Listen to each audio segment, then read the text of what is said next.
Alright, so what's going on, you guys? Welcome to Madrid Hub again. I'm your host, Dr. JOTA, and today, as usual, we have to talk about not only Kylian Mbappe, not only Erling Haaland, but also about somebody else like Antonio Rudiger and Casemiro. And what is the reason why we are talking about different players? And of course, I was forgetting about Robert Lewandowski, because now that we know Erling Haaland will play for Manchester City, let me tell you all, Pini Zahavi, the agent of Robert Lewandowski, is in between FC Barcelona but also Real Madrid, because there are so many people, including Robert Lewandowski, who might want to play in Real Madrid.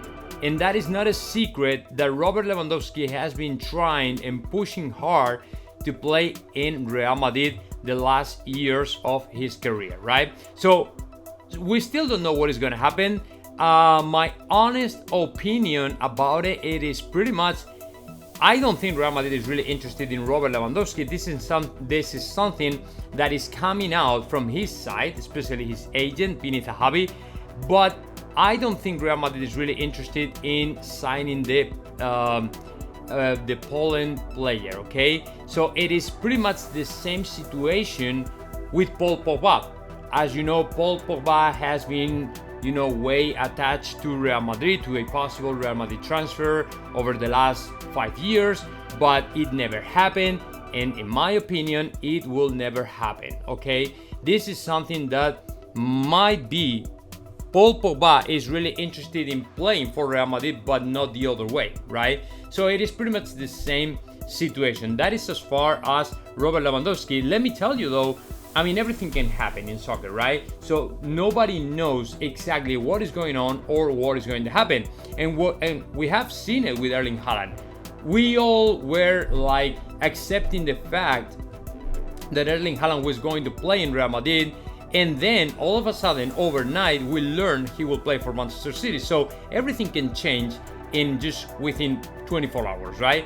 So as far as Robert Lewandowski, I don't think Real Madrid will go ahead and try to sign him, but let's see what happens. And then, now that we know Antonio Rudiger is already a Real Madrid player, according to Fabrizio Romano yesterday, Antonio Rudiger signed his contract and he will have a release clause of about 400 million euros. And the reason for that is because if any other let me show you the news.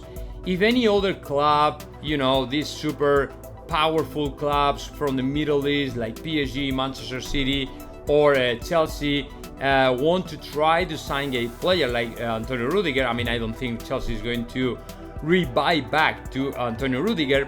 But if they want to try to sign the player, they will have to pay a bunch of money.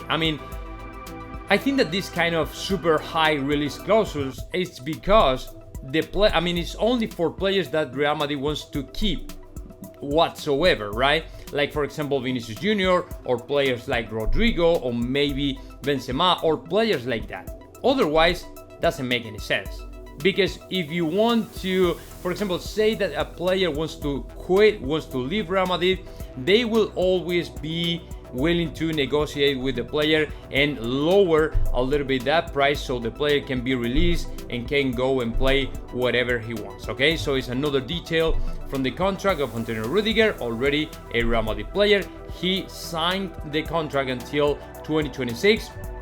Apparently he will make about 8 to 9 million per season, and of course he will have this release cost of about 400 million euros. So that is as far as Antonio Rudiger. And then Casemiro, there's another news, I don't know if we will find it right here.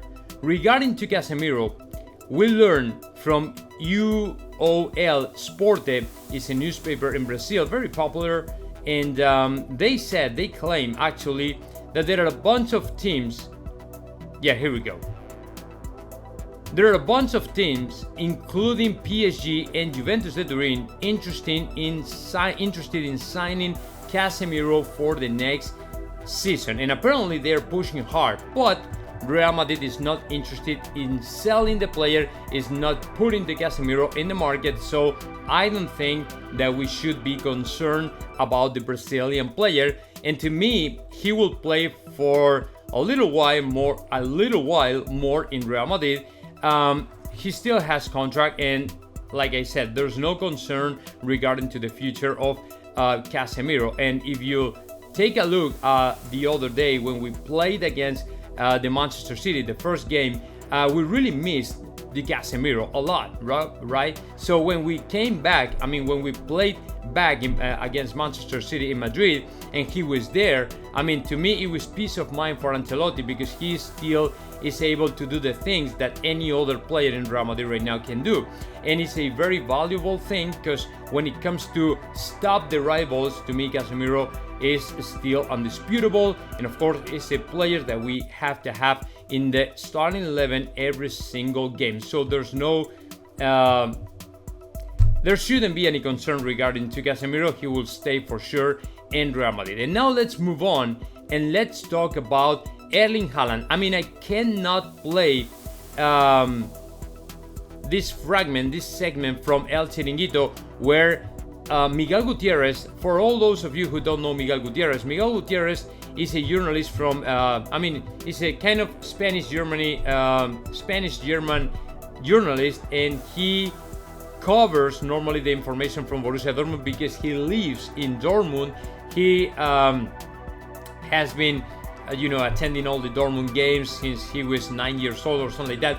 So he knows very well to Borussia Dortmund, and he said last night it was a very hard day. It was a very difficult time for all the Borussia Dortmund fans, just because they didn't want to see how Erling Haaland got out of Dortmund, just because he's a very valuable player. But also he said he was thinking his next destination was going to be Real Madrid, because all the information that he gathered from the people close to Erling Haaland, all the rumors circulating around Dortmund and all the stuff, they were going in the same direction. And that direction is pretty much that everybody knew Erling Haaland wanted to sign for Real Madrid and not Manchester City. Manchester City was never an option for Erling Haaland. So, in opinion of this guy, in opinion of Miguel Gutierrez, it was Real Madrid the one who didn't push hard enough to sign Erling Haaland, and for any reason we don't know, Real Madrid ruled out the signing of Erling Haaland.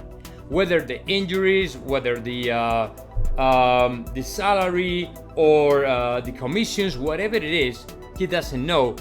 Real Madrid decided not to go so hard for Erling Haaland, right? And then right after Miguel Gutierrez made that statement, Pedro Bravo, a very good friend of Mino Raiola, Pedro Bravo is also a Spanish agent. He represents a lot of players in the soccer spectrum. Well, he said that he knew everything about the commissions, and those rumors talking about a kind of 100 million euros commission for Raiola and the father of Erling Haaland and all this stuff, it was simply not true. It was simply not true. And the only reason why Erling Haaland signed for Manchester City is because, as well, Real Madrid didn't push hard enough to sign him. For any reason, nobody knows.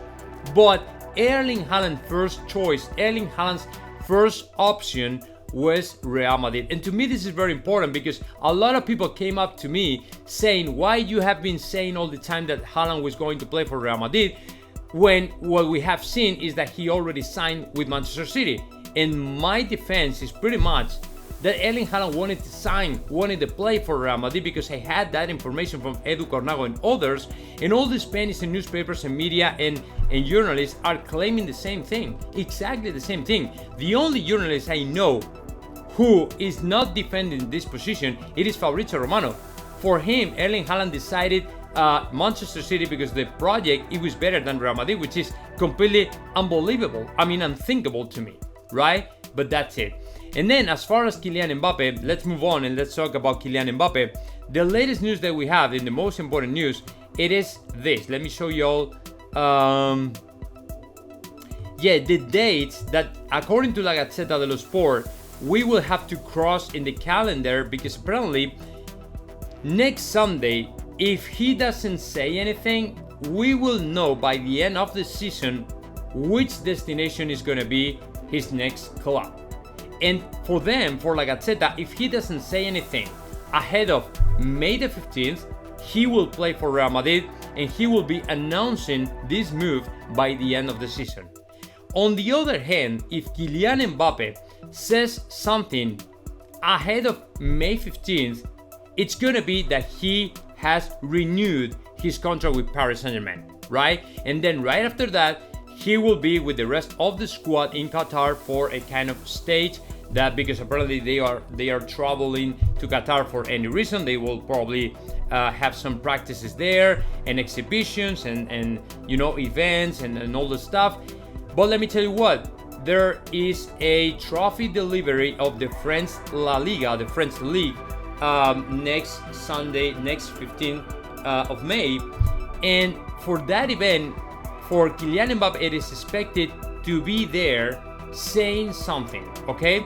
So, very important, guys. These dates are the most relevant when it comes to the future of Kylian Mbappe. May the 15th and the end of the season, which is about the end of May, right? I think it's May the 21st or something like that. So we will have to stay tuned and see what happens, because one of those days he will say something about his future, and that is the most likely to happen, okay? And as far as the trip the other day to Madrid, nothing to do with Real Madrid, nothing to talk about the contract, the signing, the player, or whatever, okay? So that is the information that we have so far. So now I hope you guys enjoyed the video, and of course I'll see you in the next one. Subscribe my channel if you want more content like this. See you all.